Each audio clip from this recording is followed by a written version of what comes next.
Shalom. Welcome. This is Avraham Shira from Nar Shalom. This is our little Erev Shabbat chat. It's a little bit late. Shabbos is coming rather quickly here in Eretz Israel. We had a broadcast earlier in the day, but apparently there was technical difficulties, so let's do it again. We are holding in Torah Ayin Zion, where Rabbi Nachman tells us a very interesting idea. Haya lemelech al kol haaretz, God will be king over all the world. What does that mean? Dinei klal. And the general principle he brings, Shekol ma she'anu osim, everything that we do, whether in Torah, or in prayer, or in good deeds, it is in order to reveal that there is a king. Now we have this contradictory reality that we live in, that we have a king, but he's invisible. And how do you reveal an invisible king? Now he tells us, he goes straight to the level of speech and Kabbalah. Listen to what he tells us. That the breath that comes out of your mouth is like the letter Hey of God's name. Ha. That little puff of air is the quality of the Hey of the transcendental name Yud Kei Vav Kei. It goes on to say, and the voice is what draws through that puff of air. And that's the Vav. Okay, so now we have two aspects of Yud Kei Vav Kei, the Vav and the Kei. Now what's missing? The first Yud, and the first Hey. It's going to explain, when a person learns with love and awe, and he has real attachment to what he's doing, he reveals the Yud Kei part of God's name. The Yud is the right brain, the Chokhmah, the intuitive, the insightful part of the mind, and the first K is speech and number, expression, and constricting the light of the right part of the mind into language. Okay, that's Yud Kei. So we have thought, the two aspects of thought, the transcendental and the immanent, that are pushed into the breath and carried by the voice out into the world. And guess what you've done when you've done that? You've done a lot more than speaking words of Torah or tefillah, or even speaking nicely to somebody like, hi, how are you? And actually caring about the question. What are you doing is you're creating a world. Listen to what he says. When you learn or pray this way, you're creating a world. Now what is a world? It's a transcendental moment of energy released into a vacuum called this world. This world is a spiritual vacuum. If there's nobody here, if there's nothing happening of good deeds, holiness, it would be like Mars. Go to Mars. Is there any holiness going on Mars? It's an empty, barren planet. If you started saying Tehillim, Psalms on Mars, you would be releasing a whole new world to a vacant zone. Right? Because holiness is the opposite of the emptiness. It's that which fills life, and it's that which gives life to others in all kingdoms. So just the act of a human being saying holy words and speaking them into the world is creating, if you will, I like to think of it as like a force field of positive energy, of holy energy, into any space that exists. But it has to have thought, it has to have intentionality, it has to have heart, and it has to have the actual emission of a voice. The voice is the physical bridge between the spiritual and the material. Okay? Your voice connects the brain into this world. No voice, I can't tell you what's in my head. It might be the most beautiful spiritual thing in the world, but until I can put it into words and communicate it to you, there is no transfer of the potential spiritual power of the mind into the physical realm called this world, Olam Hazeh. Okay, now when you learn a whole Mesechta of the Gemara or the Mishnah or Halacha, Naaseh Matronita, you create a queen. Now a queen is a receptacle for the king, of course, and that is not gender specific, obviously. We're talking about forces of reality. And And the halacha, the actual laws, are where the queen dwells. That's why it says, since the rabbi said, since the destruction of the Beit HaMikdash, Ein ha-shechina shora ele betoch arba amot shel halacha. The arba amot is 2 meters by 2 meters square. That's your transcendental zone. That's your spiritual space. And when you learn halacha, you are actually creating a space for the Shekhinah to dwell in, even in exile. Okay, and that is this Alma Dilei. This is the Shekhinah's place. Okay, and by speaking halacha, you're actually giving her a space to dwell here. Ki ein melech b'lo am, because there is no king without a nation. And what's a nation? A nation who's doing the king's will. If you have a king and nobody's doing the king's will, he's not really king. It's more like the beginnings of a rebellion. But when people are doing the king's will, then they become the subjects and he becomes the king. So the only way that God can really be king is to have a nation that listens to him. And that is clearly seen in this physical world. I see Julio Caesar is watching. Hi, Julio. What a great name. Julius Caesar, right? He was a king. They called him Caesar. And they listened to him for a while, I think. I don't know how long, but he was one of the famous ones. So without a nation, he's not a king anymore. And God is not a king without a nation to fulfill his will. And that's why Jews are so stubborn about their job, because otherwise Hashem evaporates. Now, of course he doesn't. He's there. But it's not revealed. And we're here to reveal the invisible. We are the ministers. We are the messengers of the invisible. And that makes it hard for people who are stuck in the physical with their eyes and their noses and their mouths and their ears. And they don't think there's anything beyond the 5 senses. It's a very small place to live without the transcendental, the 6th sense, which is really the intuitive sense that's behind all the other senses. And of course, the soul that operates the whole system.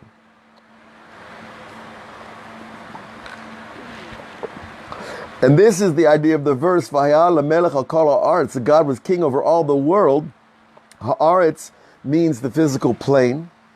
And so when you say halacha, just the emission of the breath of the words of Torah, invest the ha'aretz with this idea, and God will be king over all the land.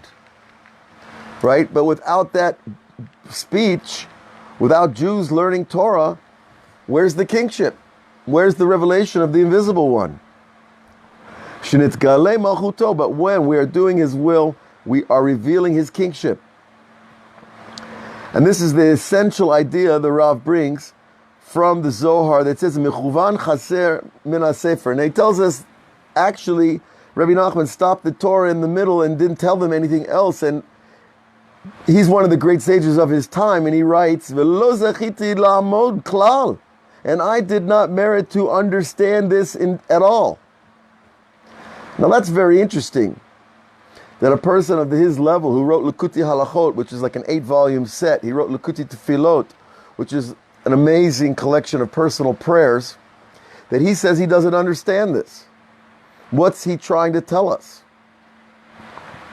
Well, it seemed that we were understanding it as we were learning it, but now that I hear the Rebbe Natan say that he didn't understand, I have to question.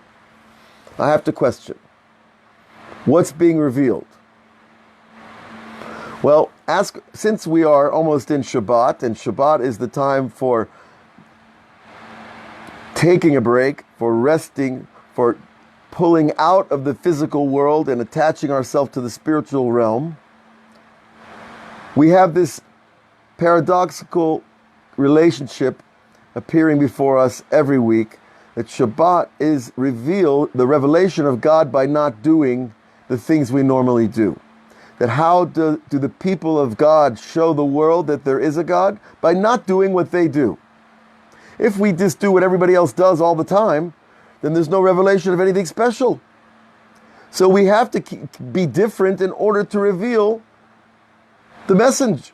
And the messenger exists for the sake of the message. And who is of course, the one who sends it is the king. So, these ideas are very interesting because we've had to fight for them for thousands of years. and the world laughs. But everybody knows it's a good idea to take a break for a day, one day a week. But instead of actually taking a break, I just go do other things. I work around the yard. I go and entertain myself in various ways. But it's not necessarily spiritual, to go to a football game or to go to the beach or do these other things. It might be good for you and restful and relaxing and give you a chance to recoup your energy after a 5 or 6 day work week. But the Torah is saying a little more. The Torah is saying, if you want to reveal Hashem, keep the Shabbat in the way that has always been kept. It's a time of prayer.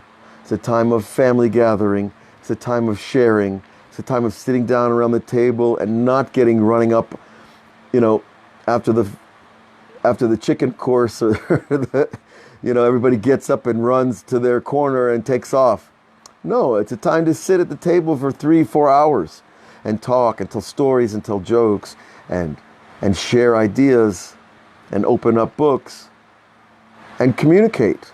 How was your week? What happened? What did you learn this week? If we don't do it, it won't get done. If we don't keep those times sacred, nothing's going to happen. And then we won't feel Shabbat. And why would I want to keep something that I don't experience as an elevation of my spirit? So on Shabbat, by doing those things, we're actually revealing that there's something else in the world. Now, of course, every family is different and people have their own dynamics, and it's not so simple to get everybody together to even watch a meal, to watch each other eat and sit and talk. But when you really care and when you're interested in somebody, people know. If I'm only interested in myself, they know that too. But when I care about what my son did this week, or what my daughter did, or what my wife is up to, then all of a sudden there's something to talk about. But when I don't really care and I'm only interested in my own deal, that doesn't last very long. And that's when people get up and leave the table. So, if you want your Shabbat to be a true Shabbat where you sit together, you sing together, you tell stories together, it's always got to be about the other person. And you have to have true curiosity about the other person. Truly be interested. That's all it is. And people feel that, and they know that. And when you do that, then you have a real Shabbat. And then your meal is something that you look forward to. And all of a sudden the family has something together. And when the family has something together, we have this bonding takes place. And that creates a little bit of connection, communication, and that leads to healing. The resentments of the past, and creating a place to join in the future. So Shabbat is not just the rabbis telling us, you can't drive your car, and you have to wash your hands, and you can't, watch TV, and you shouldn't be on your phone. That's not Shabbat. Those are just limiting the external world's influence on us. The real Shabbat is going inside ourselves and sharing that with other people. And one of the beautiful things is that God sends an extra light to make it easier. That there is this special quality in the spiritual atmosphere that comes down to the people who keep Shabbat, that actually makes me want to sit at the table a long time and makes me want to hear what everybody else is up to and to hear about what you learned this week and what good deeds you saw this week and what interesting things are happening in your life. So this is also revealing the King, because that's what the King wants. He wants us to be together. He wants us to share. He wants us to have enjoyment from each other. But if I'm only about myself, then I cut down the whole system instantly. And we know what that's like. I heard once said about a certain famous person, I don't need to use names, that when he entered the room, he sucked all the oxygen out of the room because all he could do was talk about himself. And so it's the chances are that anybody who's like that is not listening to this class. But perhaps, you never know. But the truth is, I think everybody really, deep inside, we do care. It's just hard to show. And it's a skill. It's a skill to actually show that you care about people and that you want to be there for them together. And Shabbat creates the framework for doing so. And you know, we've heard so many times about little kids that hear about Shabbat and they go home to their parents and say, why don't we keep Shabbat? Let's keep Shabbat. Let's do something. And the parents are, oh, wait a minute, I don't want all that religious stuff. But you know what? You don't have to start with the whole Shulchan Aruch on your plate. You start with little pieces of Shabbat. We light candles. We say Kiddush on wine. We wash our hands for bread. We talk. We share. We ask questions. And, you know, it just grows on you. And without Shabbat, it would be hard to imagine being in this world, and it certainly would be hard to imagine being an Orthodox Jew without Shabbat, because it gives purpose to the week, and Shabbat itself, when we extrapolate it into the cosmic realm, it gives purpose to all creation. That there is a purpose to this 6,000 years of humanity evolving and developing into something new. And that something new is the divine being that dwells on Shabbat. And it takes a while. It takes a while to get it, and it takes a while to see it. But when we do it and live it, everything changes for the better. So create that space, create that frame of Shabbat around you at whatever level that your family can handle. But, you know, make it a time that it's about the other guy. It's about the other lady. It's about the people in your life that need a place to be heard. And, you know, as a therapist, I could tell you, this is one of the main therapeutic things that we get by going to a therapist. Is actually someone listens to us and cares, because most of the world wants to talk and very few people want to listen. So be a listener. Be a listener, because Shabbat is that time. That the listening capacity, which is Bina, by the way. Bina comes from the left brain and the upper understanding. And the permutation of God's name that corresponds to Bina is the ears. It's called Shem Sag, which is Gematria 63. So the ears open up on Shabbat to hear deeper. And when you hear deeper, it goes in the heart. And when it goes in the heart, something new is going to come out. So we should all be blessed with this level of Shabbat, this level of true hearing and true responding, and bringing our families together, because this is the real battlefield, folks. In the end of days, the real battlefield is the family. It's not on TV, and it's not in Afghanistan. It's in everybody's living room. So let's win this battle with Shabbat, and with each other. We can do it. God bless all of you. We'll be back next week on Facebook and on Patreon and on YouTube, and wherever, you know, these kalim take us, wherever these vessels take us, we're going to be there, because God gave us the real stuff, the goods. You know, we have the right thing. The Torah is the right thing. We just have to bring the Torah out of exile, and the weekday is the exile, and Shabbat is the redemption. So let's give ourselves a little redemption by turning off everything and starting Shabbat. And that's going to start right here now in Eretz Israel, and wherever you are in the world, your Shabbat is coming. And take advantage of it. Take a break. Put on your best clothes, you know. Enjoy being yourself with your families and with your friends. And we'll hopefully see the real Shabbat, the big Shabbat, coming down the road pretty soon. All the best. Shabbat Shalom.